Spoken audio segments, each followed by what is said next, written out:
Unsur intrinsik cerita fiksi. Kali ini kita akan membahas unsur intrinsik dalam suatu cerita fiksi, yaitu tema, tokoh, watak tokoh, latar, amanat, dan alur.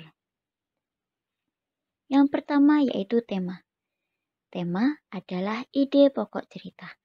Biasanya diungkapkan dalam satu atau dua kata, seperti tema persahabatan, pendidikan, dan kesehatan. Tema ditentukan dengan menyimpulkan seluruh peristiwa yang dialami oleh tokoh cerita. Cara-cara menentukan tema cerita yaitu yang pertama, silahkan menyimak atau membaca cerita dengan seksama. Yang kedua, mencatat peristiwa-peristiwa yang ada dalam cerita. Selanjutnya, menyimpulkan tema berdasarkan peristiwa-peristiwa yang ada.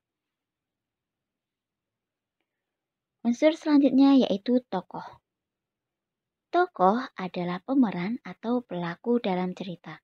Dapat berupa manusia, binatang, atau tumbuh-tumbuhan. Tokoh terbagi menjadi tiga, yaitu tokoh protagonis, antagonis, dan tritagonis. Dilihat dari tingkat pentingnya, tokoh dibagi menjadi dua, yaitu tokoh utama, yang artinya tokoh yang memiliki peran penting dalam cerita, sering diceritakan dan ditampilkan. Yang kedua, tokoh tambahan, artinya tokoh yang diceritakan atau ditampilkan satu atau beberapa kali. Diingat-ingat ya, dilihat dari tingkat pentingnya, tokoh dibagi menjadi dua, yaitu tokoh utama dan tokoh tambahan. Selanjutnya, unsur watak tokoh. Watak tokoh adalah sifat dan tingkah laku setiap tokoh. Macam-macam tokoh berdasarkan sifatnya yaitu 1. Tokoh protagonis artinya tokoh yang memiliki sifat baik. 2. Tokoh antagonis artinya tokoh yang memiliki sifat jahat bertentangan dengan tokoh utama. 3. Tokoh tritagonis artinya tokoh pembantu atau penengah. Silahkan diingat-ingat, macam tokoh berdasarkan sifatnya ada 3, yaitu protagonis, antagonis, dan tritagonis. Selanjutnya, unsur latar atau setting. Latar adalah keterangan tempat, waktu, dan suasana terjadinya peristiwa dalam cerita. Latar dibagi menjadi 3, yaitu latar tempat, artinya berhubungan dengan letak ruangan terjadinya peristiwa seperti desa, hutan, rumah, atau pasar. Latar waktu, artinya berhubungan dengan waktu terjadinya peristiwa seperti hari, tanggal, bulan, tahun, siang, malam, atau musim. Selanjutnya latar suasana, artinya menggambarkan suasana yang terjadi seperti sedih, bahagia, atau tegang. Selanjutnya unsur amanat. Amanat adalah pesan yang ingin disampaikan oleh pengarang cerita. Amanat bisa tersirat ataupun tersurat. Tersirat artinya disampaikan secara tidak langsung, sedangkan tersurat artinya disampaikan secara langsung. Amanat biasanya terdapat pada akhir cerita.